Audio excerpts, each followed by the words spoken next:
नमस्कार दोस्तों, आज के इस वीडियो में हम बात करेंगे नर्मदा नदी के बारे में। काफ़ी इंपॉर्टेंट रिवर है। मध्य प्रदेश से संबंधित जितने भी परीक्षाएं हैं, चाहे एमपीपीएससी हो, पीईबी की कोई सी भी एग्जाम्स हो या इंडिया लेवल की कोई सी भी एग्जाम्स हो, नर्मदा नदी से संबंधित प्रश्न आते हैं। नर्मदा नदी काफ़ी महत्वपूर्ण मानी जाती है। आज के इस वीडियो में हम बात करेंगे नर्मदा नदी से संबंधित महत्वपूर्ण तथ्य, इस पे बनी परियोजनाओं के बारे में। ये काफ़ी इंपॉर्टेंट टॉपिक हो जाता है। इसके अंदर कितनी परियोजनाओं के बारे में जानकारी प्राप्त करेंगे, इसकी लंबाई से संबंधित जो भी डिवाइडेशन है वहाँ से बात करेंगे, इसके अपवाह क्षेत्र की बात करेंगे। अपवाह क्षेत्र के बाद इनके संबंधित और कुछ महत्वपूर्ण प्रश्न हैं, जैसे कि इसका स्थान, इसका महत्व और इससे जुड़े अन्य महत्वपूर्ण टॉपिक की बात करेंगे। चलिए शुरू करते हैं। मध्य प्रदेश में जो नर्मदा नदी है, इसको मध्य प्रदेश की जीवन रेखा कहती है। इसको जीवन रेखा कहलाती है मध्य प्रदेश की। ठीक है, life line of MP Narmada river. अब नर्मदा नदी के कुछ पर्यायवाची नाम है, यानी कि इसको कुछ अलग अलग नामों से भी जाना जाता है। पर्यायवाची नाम इसके अंदर देखते हैं क्या क्या नाम है। इसको मेकलसुता, शिवतनिया,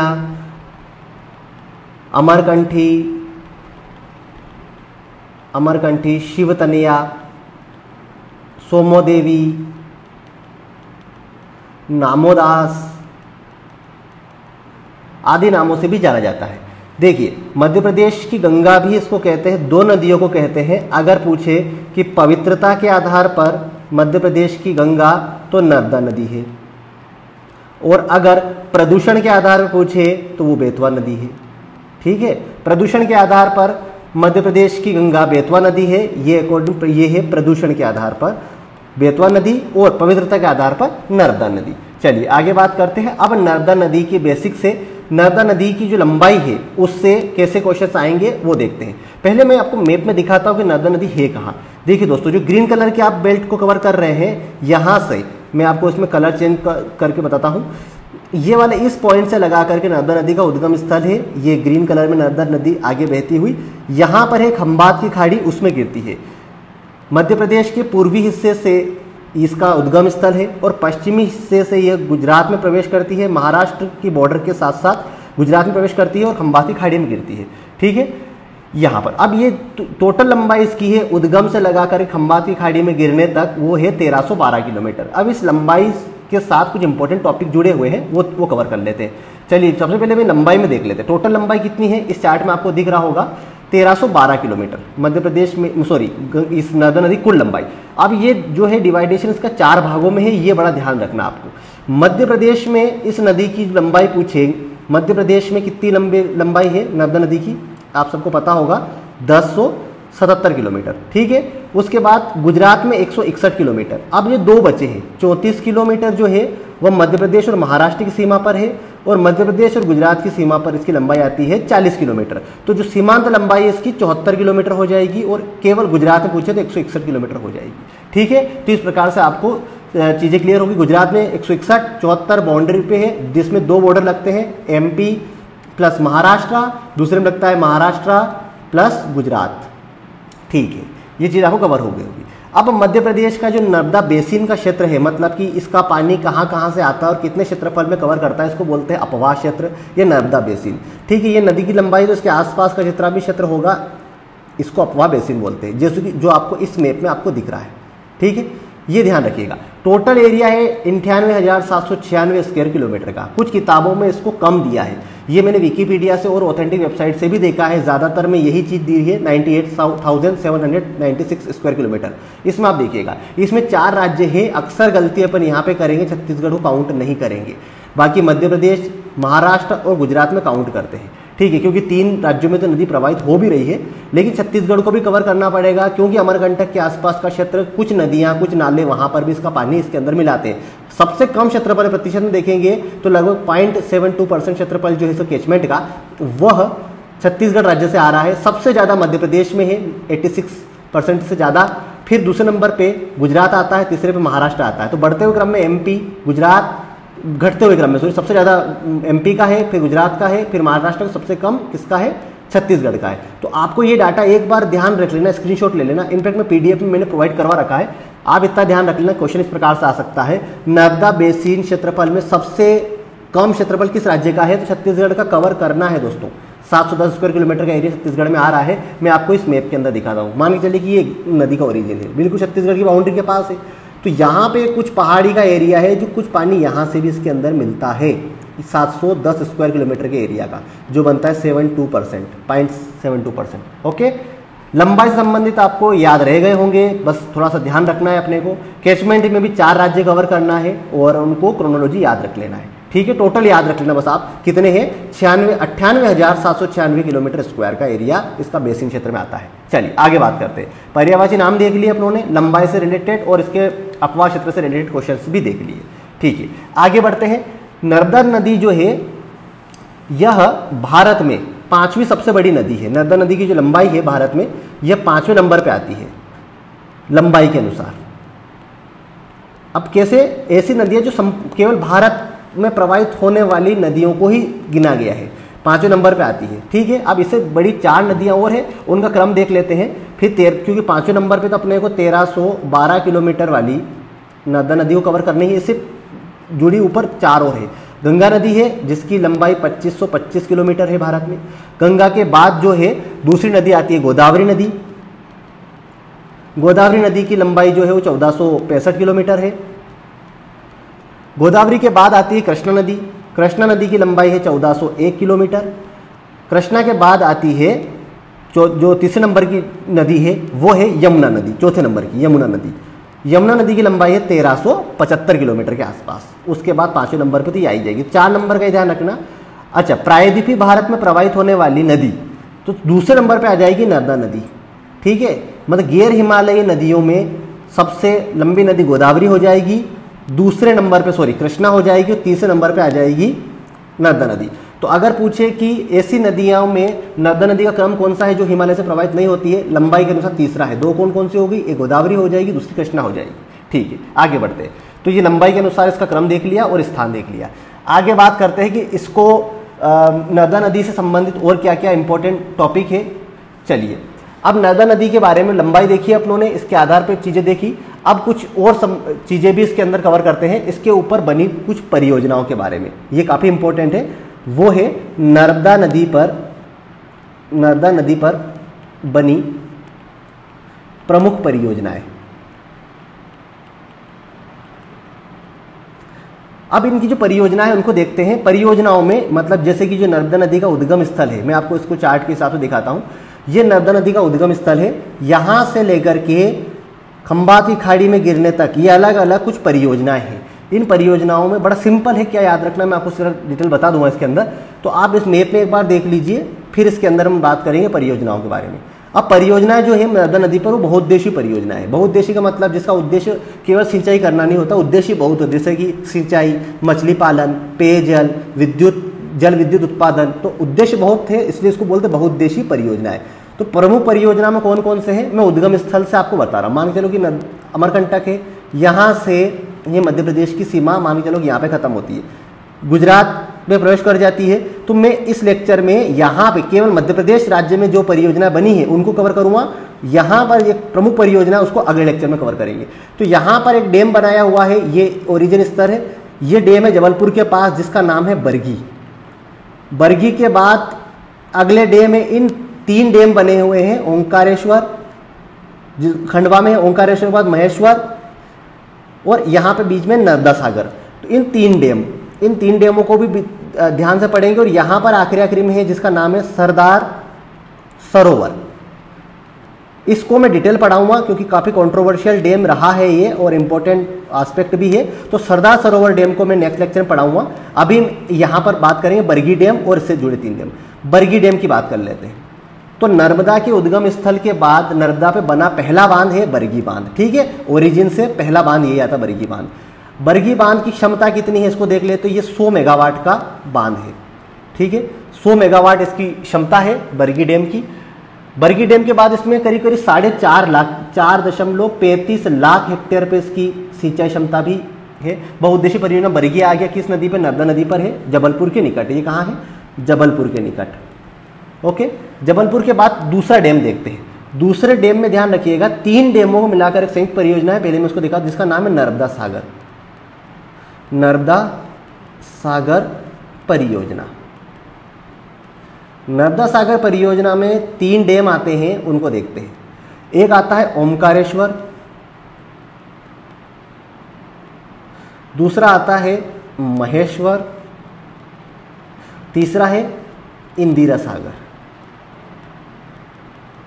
ठीक है, कभी सिंपल क्वेश्चन भी आ सकता है कि इंदिरा सागर परियोजना किस परियोजना का हिस्सा है, सरदार सरोवर का है या नर्मदा सागर का है। तो आप ध्यान रखना, इंदिरा सागर जो है नर्मदा सागर का है। तो 3 संयुक्त परियोजनाओं को मिलाकर के नर्मदा सागर परियोजना बोलते हैं, ओमकारेश्वर, महेश्वर, इंदिरा सागर। ओमकारेश्वर परियोजना खंडवा जिले में है और ओमकारेश्वर परियोजना की जो पूरी क्षमता है वह 520 मेगावाट है। ठीक है, महेश्वर है, महेश्वर जो है यह खरगोन जिले में है। इसकी क्षमता जो है, महेश्वर की डैम की क्षमता 400 मेगावाट के आसपास है, 400 मेगावाट। और इंदिरा सागर परियोजना, अब देखो नर्मदा नदी पर मध्य प्रदेश में जितने भी डैम बने, सबसे बड़ा डैम ये है, सबसे ज़्यादा क्षमता भी इसकी ही है। इसकी क्षमता है 1000 मेगावाट विद्युत उत्पादन क्षमता इसकी है इंदिरा सागर परियोजना की। इंदिरा सागर परियोजना को पुनासा डैम परियोजना भी बोलते हैं, क्योंकि खंडवा जिले के पुनासा पर निर्मित है।